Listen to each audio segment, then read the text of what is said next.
Personel Satlantas Polrestabes Medan Aibtu Rudi Hartono dikenakan sanksi karena terbukti melakukan pungli dengan meminta uang sebesar Rp100.000 kepada pengendara motor wanita sebagai uang damai pelanggaran. Oknum polisi ini melakukan penindakan hukum secara tidak profesional terhadap pelanggar lalu lintas. Uang hasil pungli terhadap pengendara yang digunakan oleh Aibtu Rudi untuk membeli minuman ringan hingga sarapan. Aksi pungutan liar yang dilakukan oleh Aibtu Rudi terjadi pada Rabu 25 Juni 2025 di kawasan Jalan Palang Merah, Kecamatan Medan, Kota Medan. Saat itu Aibtu Rudi melakukan penindakan terhadap pengendara motor wanita yang melakukan pelanggaran melawan arus. Selanjutnya, pengendara motor tersebut memohon kepada Aibtu Rudi untuk tidak dilakukan penilangan. Dan uang yang diambil sebesar Rp100.000. Setelah kita tanyai, Aibtu RH, uang tersebut sudah digunakan untuk membeli minuman buat sarapan. Sanksinya tadi sudah kita kemarin langsung kita lakukan tindakan disiplin berupa tindakan fisik.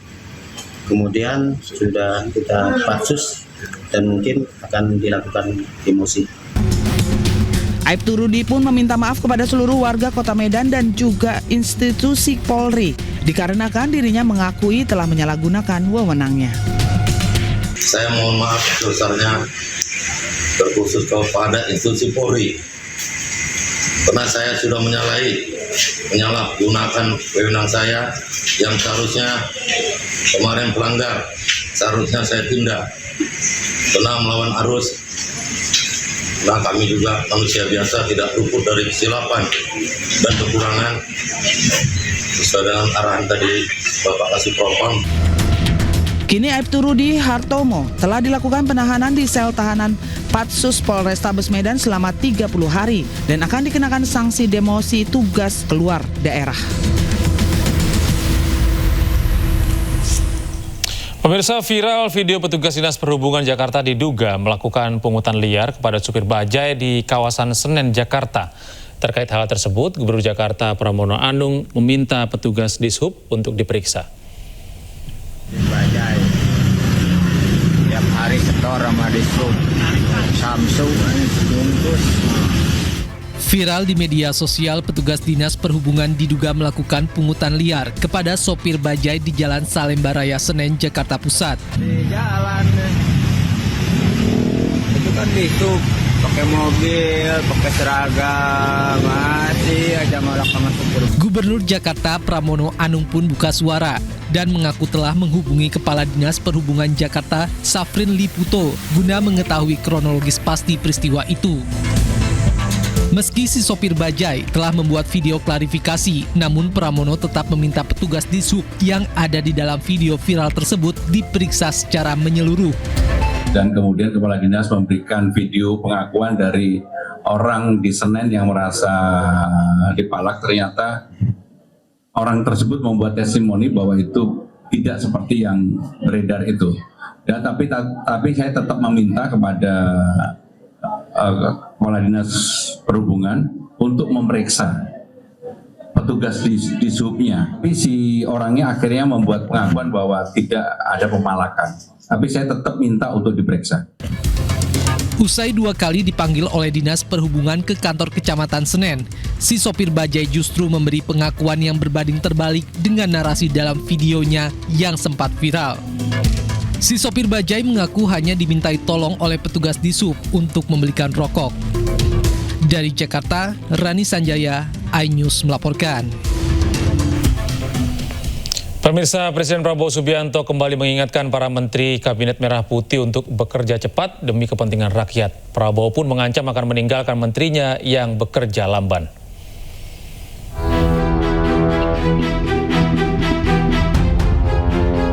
Presiden Prabowo Subianto menyampaikan terima kasih kepada jajarannya yang telah bekerja cepat merealisasikan program pemerintah. Namun Presiden mengancam mereka yang tidak mampu mengikuti ritme kerja akan ditinggalkan di pinggir jalan. Hal ini disampaikan Prabowo saat meresmikan peletakan batu pertama pembangunan proyek ekosistem industri baterai kendaraan listrik terintegrasi di Karawang, Jawa Barat. Kita mau bergerak cepat, rakyat menuntut, mengharapkan kemajuan cepat. Saya terima kasih tim saya, kabinet saya, semuanya kerja dengan baik, kerja dengan cepat. Yang tidak bisa ikut cepat, kita tinggalkan di pinggir jalan saja. Bukan sekali ini Prabowo memperingatkan para menteri dan jajarannya untuk bekerja dengan benar dan jujur. Pada peringatan Hari Lahir Pancasila 2 Juni lalu, ia juga mengingatkan pejabat yang tak mampu melaksanakan tugas untuk mundur saja. Mereka-mereka yang tidak setia kepada negara akan kita singkirkan dengan tidak ragu-ragu, tanpa memandang bulu, tanpa melihat keluarga siapa, partai mana, suku mana yang tidak setia kepada negara, yang melanggar undang-undang, yang melanggar undang-undang dasar, akan kita tindak. Semua penyelewengan, semua kebocoran harus berhenti. Semua pejabat yang tidak mampu melaksanakan tugas lebih baik mundur. Peringatan ini sempat diduga menjadi sinyal Prabowo untuk merombak kabinetnya. Namun saat dikonfirmasi pada 12 Juni lalu, Prabowo menyebut tidak berencana merombak jajaran menteri. Saya sekarang sampai saat ini, saya menilai bahwa menteri-menteri saya bekerja dengan baik. Terus terang aja, bahwa di sana sini ada kritik itu baik dan itu biasa. Dalam pemerintahan, dalam demokrasi kritik biasa dan kita tidak bisa memuaskan semua orang.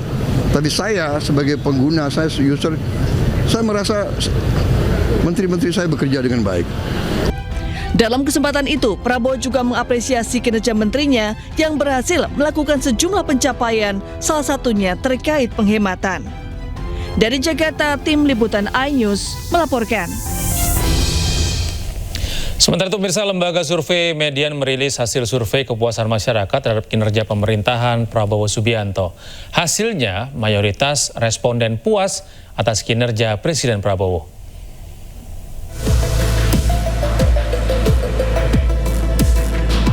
Lembaga survei Median merilis hasil survei kepuasan masyarakat terhadap kinerja pemerintahan Prabowo Subianto dan Gibran Rakabuming Raka.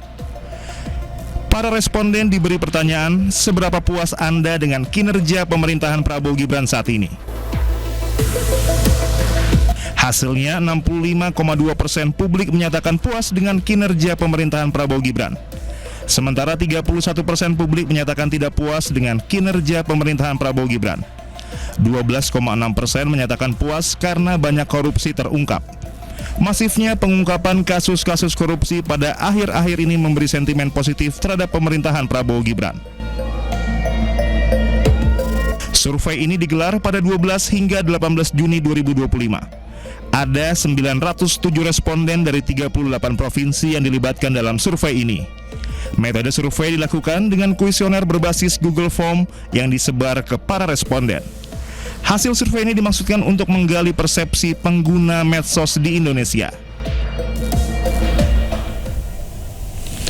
Pemirsa, Komisi 1 DPR menyoroti kosongnya posisi duta besar di 12 kedubes Republik Indonesia. DPR meminta Menteri Luar Negeri Sugiono untuk segera mengisi kekosongan tersebut agar tidak menghambat diplomasi Indonesia di kancah internasional.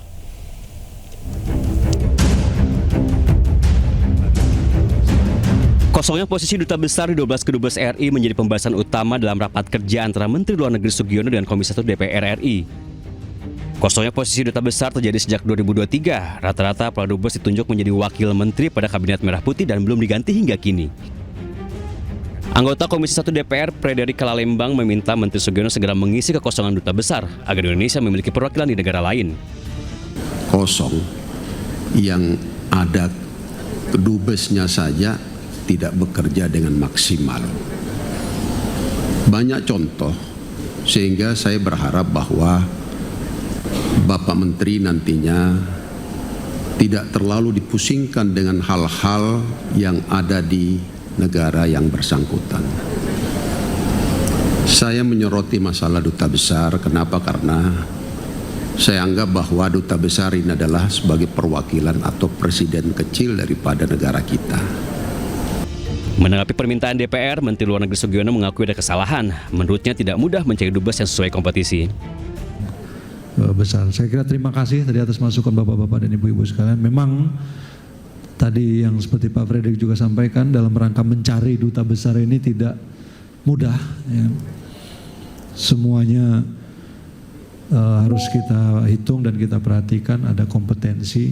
Memang tidak mudah mencari duta-duta besar sekelas Pak Hafaz dan Pak Tata.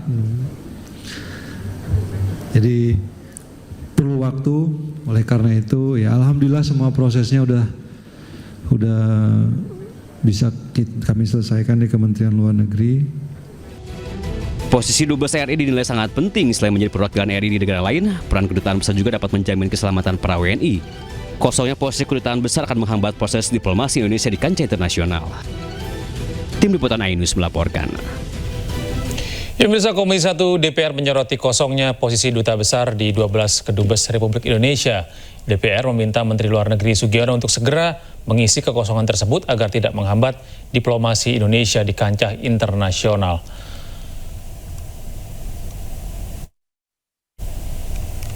Ya, dari 12 KBRI yang mengalami kosongan, diantaranya adalah Amerika Serikat yang kosong sejak tahun 2023 dikarenakan duta besarnya ditunjuk sebagai wamen BUMN.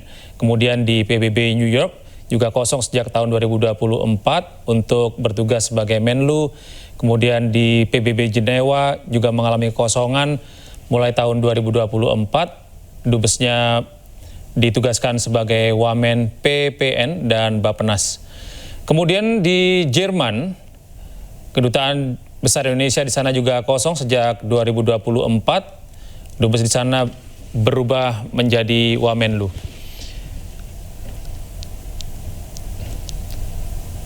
Sementara itu di Meksiko terjadi kekosongan baru tahun ini, pemirsa, karena tugasnya berakhir. Sementara di Afghanistan sudah kosong sejak 2021 lalu karena Republik Indonesia tidak mengakui Taliban. Selanjutnya di Azerbaijan kekosongan terjadi sejak tahun 2024.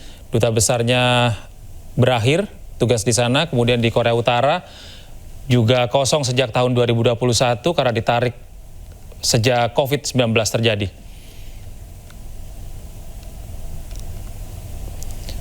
Iya, selanjutnya di Libya terjadi kekosongan sejak tahun 2017 karena alasan situasi politik yang tidak stabil. Sementara itu di Madagaskar, ini yang paling lama, kedutaan Indonesia kosong di sana sejak 1977 karena hanya sebagai kuasa usaha. Kemudian di Myanmar, kekosongan duta besar terjadi pada tahun 2023 karena Republik Indonesia tidak mengakui junta militer. Sementara itu di Polandia, kekosongan pada tahun ini karena duta besarnya wafat.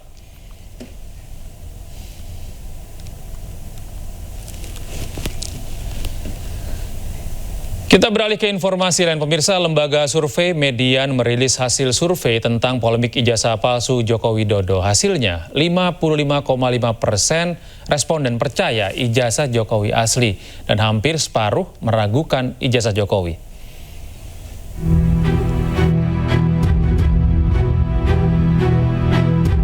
Lembaga survei Median merilis hasil survei terkait polemik ijazah Presiden ke-7 Joko Widodo.